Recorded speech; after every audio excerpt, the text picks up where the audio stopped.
Assalamualaikum warahmatullahi wabarakatuh. Kami dari kelompok 10 ingin mempresentasikan hasil diskusi kami dengan materi yang berjudul Sumber Daya Manusia bagi Kewirausahaan. Sebelum kami memulai presentasi kami, saya akan memperkenalkan saya dan anggota kelompok 10.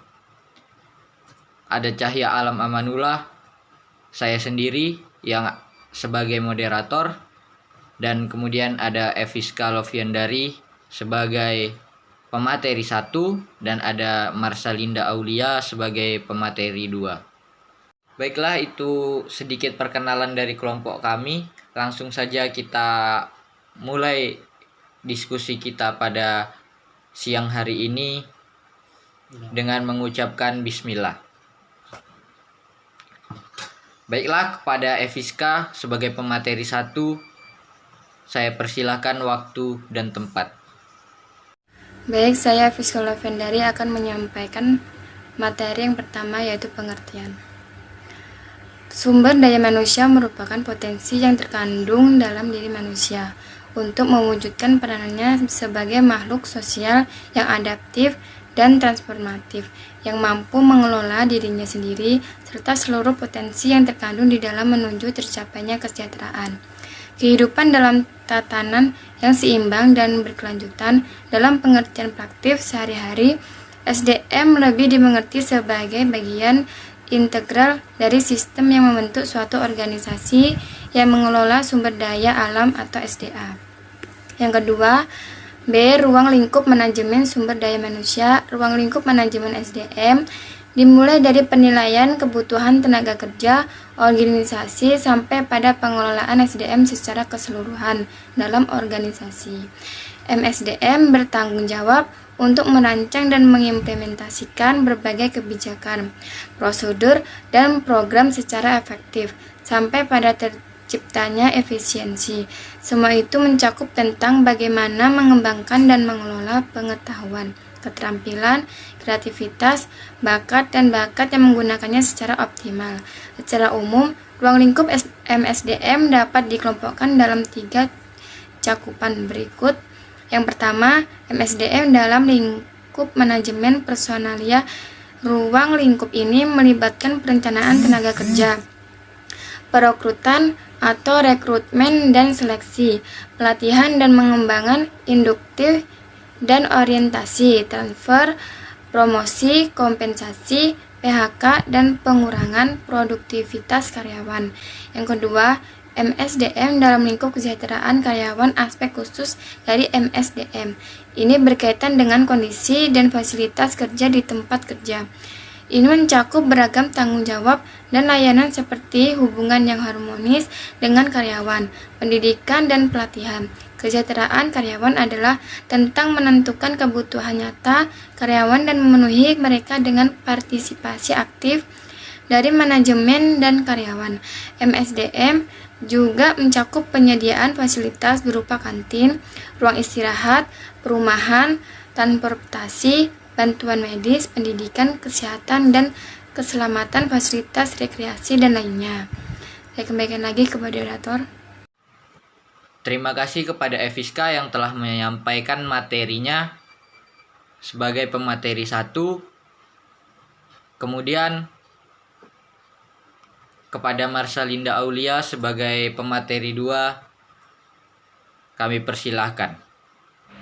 Baiklah, di sini saya akan melanjutkan materi yang tadi dijelaskan oleh rekan saya, yaitu C. Fungsi dan tujuan manajemen. Fungsi pengadaan tenaga kerja meliputi kegiatan penentuan kebutuhan tenaga kerja, baik mengenai mutu maupun jumlahnya, mencari sumber tenaga kerja secara efektif dan efisien, mengadakan seleksi terhadap para pelamar, menempatkan tenaga kerja sesuai dengan posisi yang sesuai, dan memberikan pendidikan serta latihan yang diperlukan untuk pelaksanaan tugas bagi para tenaga kerja baru.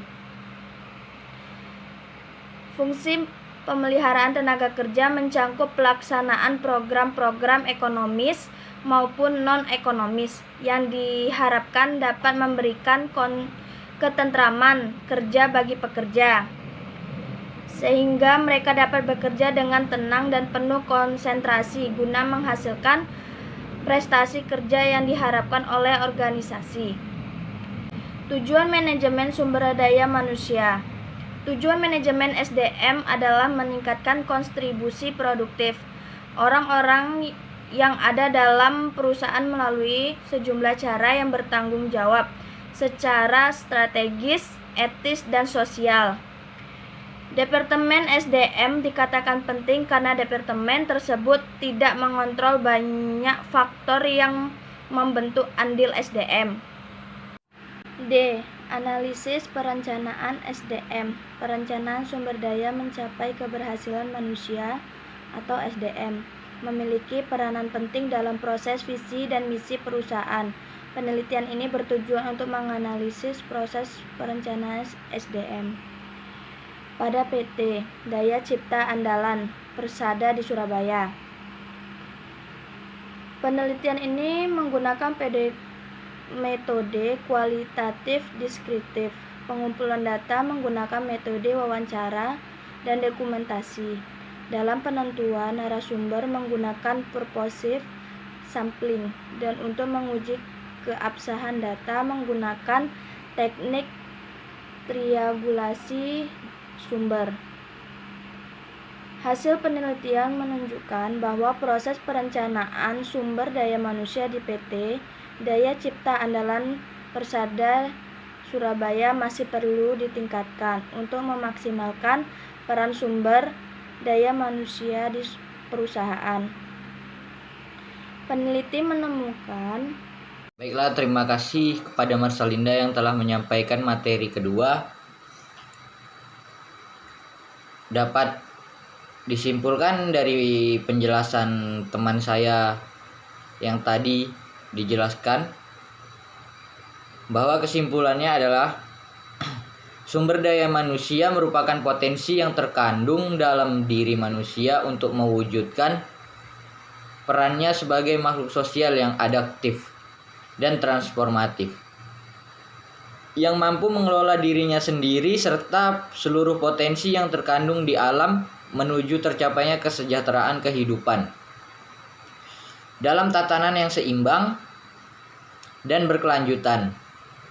Adapun komponen data-data SDM untuk meningkatkan dan mengelola SDM dalam mengembangkan usaha, yaitu inisiatif dan kerjasama kreatif, kerjasama dari pihak lain, inovatif, kejujuran dalam bekerja, kehadiran dalam bekerja, sikap dalam bekerja, dan tanggung jawab terhadap pekerjaan. Fungsi pengelolaan sumber daya manusia terdiri atas fungsi pengadaan tenaga kerja dan fungsi pemeliharaan tenaga kerja. Tujuan memanajemen sumber daya manusia adalah meningkatkan kontribusi produktif orang-orang yang ada dalam perusahaan. Beberapa manfaat mengelola sumber daya manusia yaitu mengurangi dan menghilangkan kinerja yang buruk, meningkatkan produktivitas, meningkatkan fleksibilitas dari angkatan kerja, meningkatkan komitmen karyawan, dan mengurangi turnover dan absensi. Baiklah, mungkin hanya itu yang dapat kami sajikan dari kelompok kami. Kurang dan lebihnya saya mohon maaf. Terima kasih.